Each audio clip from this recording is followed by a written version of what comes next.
This training is about how to witness an arrest, what to do or say if someone next to you is being arrested, how you can gather important information and safeguard their well-being during that process. There are three main aims to witnessing an arrest. The first is to safeguard the well-being and rights of the person being arrested. The second, to help arrange police station support. The third is to gather information that may support that person's legal case. If there's one thing that you do for someone whilst they're being arrested, it's to let them know that you are there with them and you are supporting them. Let them know that you're paying attention, that you're present and you're supporting them through this process. Our role is to make the person next to us feel cared for and supported. It's really important that we ground ourselves, that we lower our tone and speak calmly and clearly wherever possible. If you feel anger arising in you and your tone of voice is quite aggressive, it might be best that you step aside and try and encourage someone else to witness that arrest or support that person. Let the police officers know that you are observing them. The best way to do this is to get the police officer's badge number, which should be visible.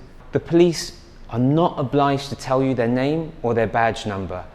However, it should be on display. A bus card has important information that explain the 5 key legal messages.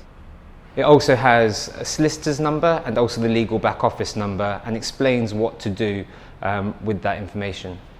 So getting the bus card, putting it in their pocket or near the police van, putting it in their bag can make all the difference to safeguarding someone's rights.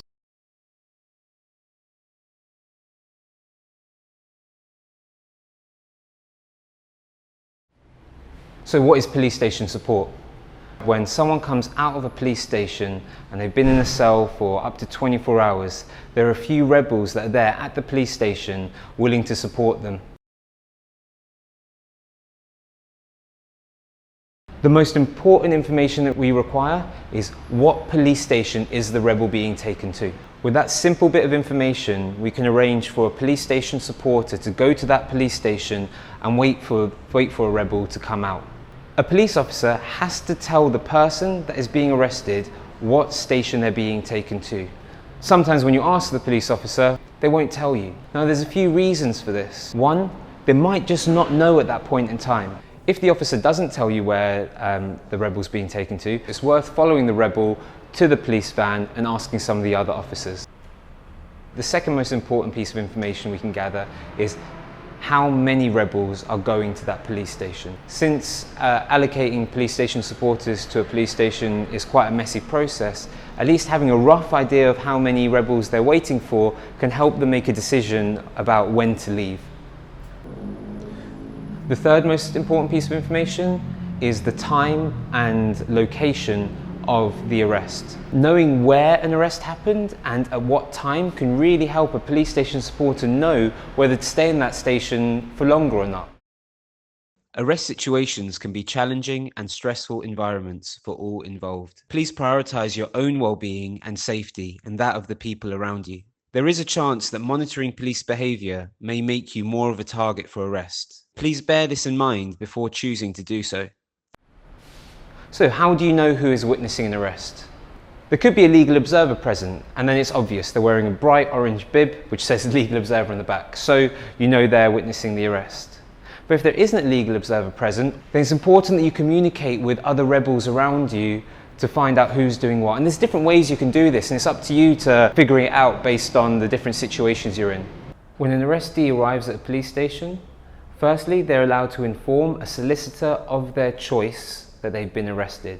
It's important that you don't take a duty solicitor. On your bus card, you'll find a couple of phone numbers that you can call that are solicitors experienced in protest law that will come and support you. Custody calls. What is a custody call? When in custody at the police station, you're usually allowed to contact someone of your choice.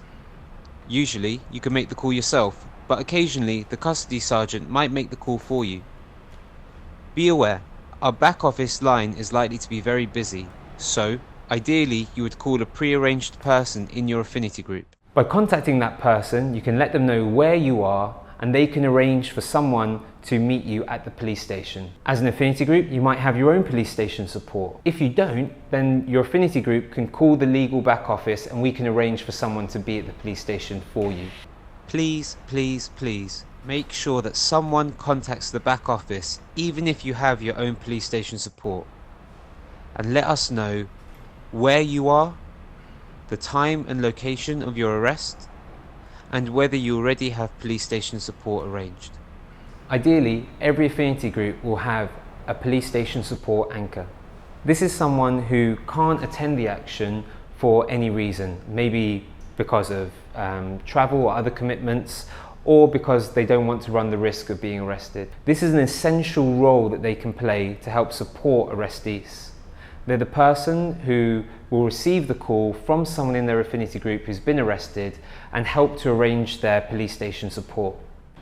So if you have the time and you remember, there's other information which you can gather to help witnessing an arrest. The first is the name or description of the person being arrested, their affinity group or buddy, any witnesses to the arrest, under what power are you arresting this person.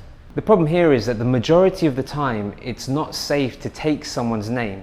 This is because the police officer might hear you asking the person's name and hear their personal details. It might be best to make the phone call to the back office with the person's buddy who has their name and can tell you verbally.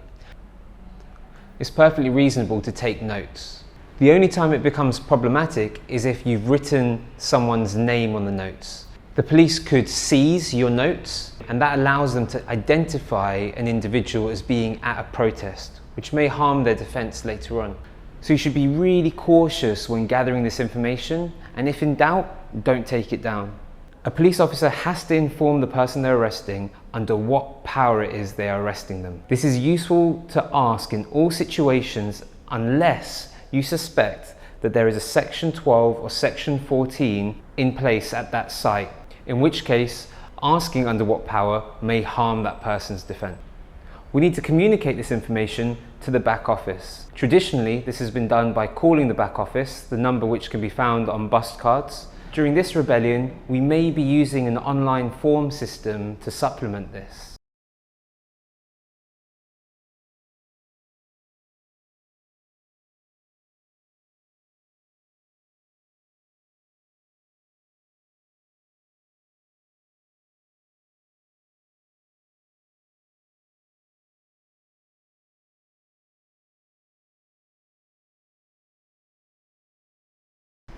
Ideally, if we get this right, everyone on an action will be empowered with the skill of how to witness an arrest. So there should be countless other rebels around you able to step into that place.